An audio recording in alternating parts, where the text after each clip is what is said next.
the 13th of June 2016, I got in the post my pre-ordered copies of The X-Files' Season 10 on DVD and Blu-ray. Considering how much I hated this season, some of you would think I'm sad for getting it on both formats, but I have my reasons. Now, it has been a couple of weeks since I got these, and the reason is I held off on reviewing the set until I'd watched the special features. And that's just as well, because this would be a very different video from what I would have done on the day of release. Because, well, this included deleted scenes, so I rushed to watch them.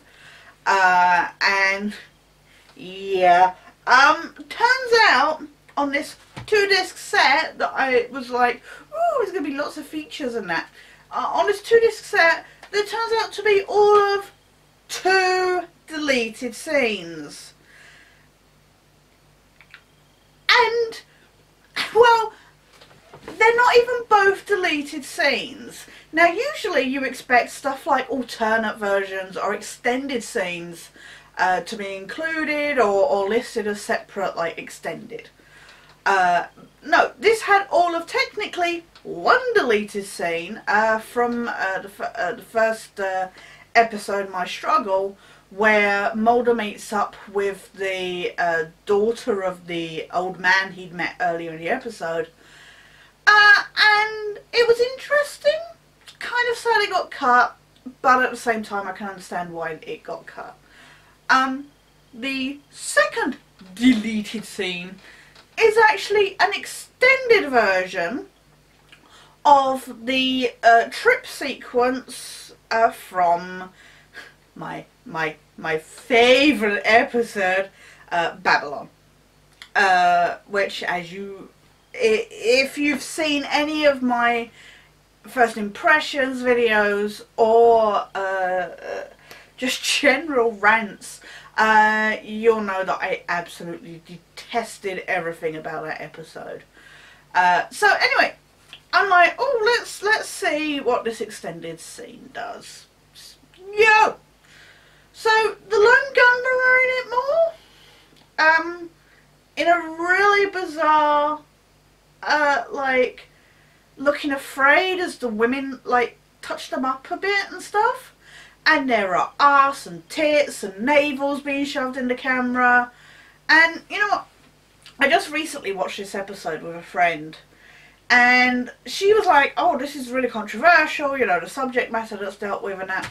She didn't see what my issue with the trip scene was. And she was like, wow, David's really hot, you know, this, that and the other. And I said, that's where my problem lays. If it had been David Duchovny on something like, you know, a chat show like Jimmy Kimmel, Fallon, you know, any of those other shows, I would have thought it was hilarious. You know, it would have been a good, like, but this is the X-Files, and it was in a very, very serious episode. So, I mean, it's fun. It's, in a way, fun to see David doing all this stuff, but, and it was interesting to see without, obviously it was with different music to what is in the final episode. You haven't got Achy Breaky Heart and Honky Tonk Badonkadonk playing. It's just general, like, very general country, like, instrumental music. I don't know if that was the filler or what they were originally going to go with or what. But it was, this went on. This whole scene went on for like 6-7 minutes longer, and I don't know if it was filmed like that just as a just to take advantage of what they had and as maybe to show people afterwards and that. But please don't tell me they seriously considered putting in this nearly 10 minutes of objectification, and I've seen Chris Carter on the talking about it, going, the idea is that it's an exaggeration and nightmare and stuff, and I'm like, oh my god, it does not work. But anyway, So, I was absolutely pissed off with these deleted scenes, and considering the list of other stuff on what appears to be quite lackluster special features, yeah, I was ready to come on camera and absolutely rip the crap out this set. But I did watch the special features for the most part. There's a couple of things I haven't seen. And a couple of things I'd seen already on YouTube. Let's first off kick off with the packaging though, because if my most popular video, or at least most hated video on YouTube so far it's me bitching about the Blu-ray, the complete collection Blu-ray packaging. And I am genuinely happy with this packaging. I don't get the point of these slip cases that have exactly the same art on the inside, but you know, it's got the art that was used to promote the series, and I really like this picture. Like I say, I guess it would have been nice to have one of the other pictures on the front on a slipcase, but it's a nice design. It's got the four of them on the back with the flashlights. Again, I like that picture. And on the inside even, it's got, you know, the eyeball image. Again, one of the promo pictures that were used. The other pictures are on the discs. It would have been nice to have the promo cards that were included in the US collector's edition box set. That was not in the UK edition. I'm really sad those weren't included, those postcards. But I mean, I'm happy this artwork was used for this set. But speaking of the special features, as well as the deleted scenes, there are 3 commentaries. One for Founder's Mutation. I think James Wong does the commentary on that. There's a commentary for Mulder and Scully Meet the Weremonster, which I have watched and listened to. It's really good. It features Darren Morgan, Kamal Nanjiani, David Duchovny and Gillian Anderson. I know Duchovny and Anderson recorded theirs together, and Kamal and Darren did their session together. So, but it's really well edited together, and it was a good laugh to listen to. And the final commentary is Chris Carter and Gabe Rother, I believe, on My Struggle 2. That I haven't watched. I'm not a big fan of Chris Carter's commentaries anyway, and I think if I have to listen to his pomposity on My Struggle 2, which again is another episode I was not a fan of, I may just top myself. So I will watch it eventually, but I'm not in any rush. There are also 2 behind the scenes featurettes.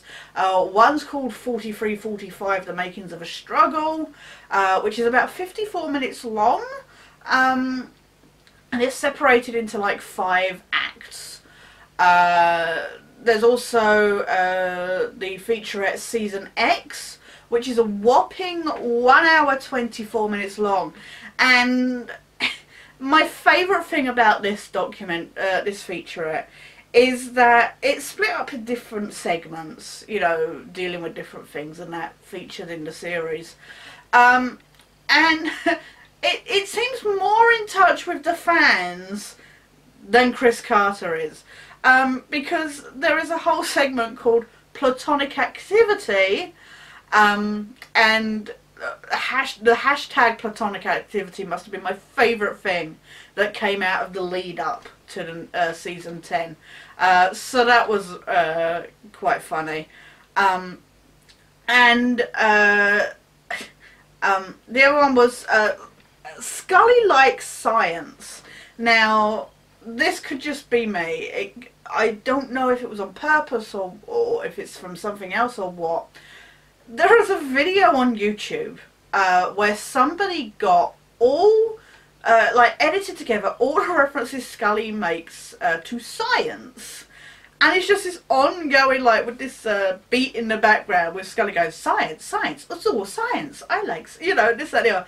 And it's called Scully Likes Science. So the second I saw that segment titled that was all I had in my head. And I just felt I need to keep going back to it. I wish off the top of my head I could think who created it. But no, seriously, if you just look up Scully Likes Science, it's just bizarre and funny. There's also a gag reel, which I'd already seen on YouTube before the set came out. That was a good laugh. There's a featurette called Monsters of the Week. Oh shit. It's like a recap, and it's basically it's hosted by Kamal Nanjiani, and it's him sharing his favourite monsters of the week. One for each season, you know, like top 9. One for each season of the original series. And I love it because at the end he's like, "Oh, where was this one? Where was this one?" Well, you know what? You can go back and watch the original series to see those ones. And it's true because, you know, stuff like the Butt Genie and that, I was surprised wasn't on there. But, you know, it's worth checking out. And it was a good look, and I like his kind of sense of humour. So that was interesting to watch. It is very scripted, but he just has a flair with it, presenting. There's also an X-Files Green production featurette, which isn't very long. Again, I'd seen that on YouTube pre-release. Fox do this on a lot of their DVD sets and that. I've seen them for Futurama, and something else I can't think of off the top of my head. But it's basically just where it's a behind the scenes looks where they're talking about all the different processes and materials they use to make sure that the production is as eco-friendly and green as possible. You know, how stuff is recycled, what, you know, the paper that's used for scripts, how that gets reused and stuff like that. It's interesting. From an X-Files standpoint, doesn't really add anything, except for the whole, you know, remains of the Mulder Scully house, Scully Mulder house, but it's interesting. And it's just, I think if I hadn't seen the ones on other 20th Century Fox box sets, I would be more fascinated by it, but it gets a bit samey after a while. And finally, there was, oh yes, yeah, yes, there was a short film called Grace by Karen Nielsen, who's a script coordinator on this series. Now I haven't watched that yet. I have mixed feelings about its inclusion here. I mean, I get why, and it's nice that they're, I mean, obviously it's promoting somebody's work. I saw like the beginning bit and then turned it off for numerous reasons. And I will sit down and watch it. I'm just like, I just felt like they were padding. That there could have been something more X-Files related, be it more alternate versions of scenes, considering how much was filmed, etc, etc. But, you know, like I say, I think it's nice that they're promoting, you know, their crew members' work and stuff. And it'll be interesting to see. And to be honest, you know, like I say, the behind the scenes featurettes are quite long. They're longer versions of the X-Files Reopened featurette, which was like 25 minutes long. That was aired before the premiere episode. So they're really interesting and fun to watch because of, you know, the interviews and looking behind the scenes and stuff. So actually well-rounded special features. I am kind of sad that there's not, you you know, there's not Blu-ray exclusives. The DVD and Blu-ray special features are exactly the same. But the episodes look amazing on Blu-ray in HD. I'd already seen them on HD, you know, cause on my Sky HD box. But it is nice to see them on the Blu-ray without commercial breaks and stuff. And it's just a good set. Like I say, I'm not the biggest fan of this 10th season. It certainly doesn't outshine you know, the previous 9. But this is a nice set. It's not too expensive. And I think I paid about £15. And about 13 for the DVD set, I think. So it's not excessively expensive. But do check it out. And if you didn't get a chance to watch the season the first time round, it's not great, but it has got some stellar moments in it. And it's worth checking out. So that was season 10 of The X-Files on Blu-ray. Obviously you can see it's a lot thinner than the big ass gap that was left in the X-Files Collector's Edition Blu-ray pack. But I think I'm probably going to put my Steelbook Blu-ray set of the double set of Fight the Future and I Want to Believe in there, seeing as it wasn't included in the set. So I'll probably put that in with this. And you never know, if there's a season 11 or something, maybe we'll get, you know, I'll put that in. We'll have room to put that in as well. We'll see. But thanks guys so much for watching. I just really wanted to share my thoughts on this because I'd done the collector's box set. It made sense to just show this off. But thanks for watching guys. More videos coming soon. Please share your thoughts and I'll catch you somewhere down the line.